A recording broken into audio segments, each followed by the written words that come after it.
नमस्कार दोस्तों, स्वागत है आप सभी का हमारे चैनल शेयर मार्केट में। मैं हूं आपका दोस्त नवी और यहां पर बात करेंगे आइडिया फोर्ज टेक्नोलॉजी के बारे में।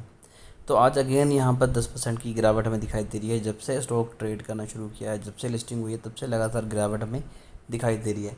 रीज़न क्या है वैल्यूएशन का, मैं वो भी बताता हूँ कैसे। क्योंकि पहले तो स्टार्टिंग में सब कुछ ठीक रहा, उसके बाद एकदम से फॉल आ गया।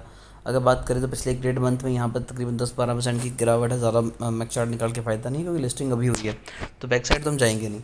अब कंपनी के अगर फंडामेंटल देखें तो देखिए 4815 की कंपनी है। तो जब मार्केट कैप की बात करें तो अच्छी खासी है, लेकिन स्टॉक भी ये देखिए 158। और उस टाइम भी मैंने कहा था कि वैल्यूएशन बहुत ज़्यादा हाई हो चुकी है। इस वैल्यूएशन पर बाइंग करनी यहाँ पर एक खतरे की घंटी शो कर सकती है। 1340 रुपये 45 रुपये के अराउंड जो हाई बनाया, उसके बाद जो आज है वो बिल्कुल लो के ऊपर स्टॉक ट्रेड कर रहा है। अगर बात करें रिटर्न ऑन कैपिटल एम्प्लॉयड और साथ साथ रिटर्न ऑन इक्विटी, तो दोनों ही यहाँ पर इतने ज़्यादा खास नहीं है जितनी यहाँ पर उम्मीद की गई थी कि बहुत ज़बरदस्त है, कंपनी बहुत अच्छी है, इन्वेस्टमेंट करो, ये करो। तो कुछ चीज़ें मैंने तब भी पॉइंट आउट की थी और आज भी कर रहा हूँ कि देखिए ऐसे लिस्टिंग गेन के लिए आप अप्लाई कर सकते हैं, नो डाउट। लेकिन ऐसे स्टॉक्स में अगर लॉन्ग रन के लिए आप इन्वेस्टमेंट करें तो इन्हें वापस से स्टेबल होने में काफ़ी ज़्यादा टाइम लग सकता है।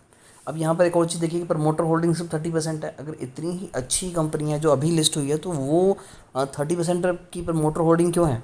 उसके बाद देखिए प्रॉफिट ग्रोथ -30% है। सेल्स दिखा रहे थे कि यहाँ 15% इंक्रीज़ हुई है, 16% इंक्रीज़ हुई है, 18-20%। बट प्रॉफिट भी तो दिखाओ। ऐसी सेल्स का क्या करना है अगर कंपनी प्रॉफिट ही नहीं गेन कर रही। उसके बाद रिजर्व की बात करें तो कंपनी के ऊपर 300 करोड़ का रिजर्व है, 101 करोड़ का कंपनी के ऊपर डेट है। तो वो तो कंपनी आराम से पे कर सकती है, रिजर्व में पैसा है। लेकिन प्रमोटर होल्डिंग कम है और रिजर्व में भी बहुत पैसा नहीं पड़ा हुआ कि कंपनी बहुत अच्छा परफॉर्म कर रही है। 3 सालों की सेल्स की बात करें तो 137% इंक्रीज़ हुई है। नो डाउट कंपनी की सेल्स इंक्रीज़ हो रही हैं, बट कंपनी प्रॉफिट में नहीं है। यहाँ पर देखिए किसी भी DIFIs ने पैसा नहीं लगाया, सारा पैसा ब्लॉक हुआ है यहाँ पर रिटेल इन्वेस्टर का। तभी कहते हैं कि थोड़ा सा विचार करके ही आपको इन्वेस्टमेंट करनी चाहिए। अगर हम यहाँ पर सेल्स की बात करें तो यहाँ पर देखिए कि ऐसा क्या हुआ कि जो 14 करोड़ की सेल 2020 में थी, वो 35 करोड़ की अगले 2021 में हो गई। 35 करोड़ से सीधा 160 करोड़ और फिर 180-86 करोड़। जब नंबर्स में इतना बड़ा डिफरेंस आता है तो कहीं ना कहीं माथा टनकना बनता है कि इतना क्या हो गया कि कंपनी के जो नंबर्स हैं उनमें इतना बड़ा जंप हमें दिखाई दे रहा है। अब अगर नेट प्रॉफिट की बात करें तो इतना बड़ा जंप आया। पहले कंपनी 13 करोड़ के लॉस में थी, फिर 15 करोड़ के लॉस में थी, फिर 45 करोड़ के प्रॉफिट में थी, और उसके बाद सेल्स इंक्रीज़ हुई, फिर भी कंपनी 32 करोड़ के प्रॉफिट में है। तो यहाँ पर जब नंबर्स में इतना बड़ा शफल होता है तो उसकी वजह से हमेशा स्टॉक्स में आपको गिरावट दिखाई देती है। अब जो लोग यहाँ पर फंस चुके हैं उन्हें तो सबसे पहली एडवाइस ये है कि बिल्कुल भी गलती से भी एवरेज मत कीजिए। आपको यहाँ पर एग्जिट करना है, लॉस है तो बुक कीजिए। बने रहेंगे तो ये अभी आपको रिस्क दे सकता है। स्टॉक नीचे आ जाए, स्टेबल हो जाए, उसके बाद हम यहाँ पर विचार कर सकते हैं, लेकिन अभी यहाँ पर इन्वेस्टमेंट करना रिस्की रहेगा।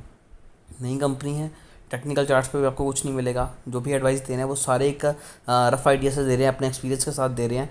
तो ज़्यादा चीज़ों में अगर घुस के आप इन्वेस्टमेंट करेंगे तो ये आपका पैसे को डुबा सकता है। फिर भी शेयर को लेकर अगर आपकी कोई क्वेरी रहती है तो आप कमेंट कीजिए, हमारी कोशिश होगी कि आपको एक अच्छी एडवाइस दें। अभी के लिए दोस्तों इतना ही।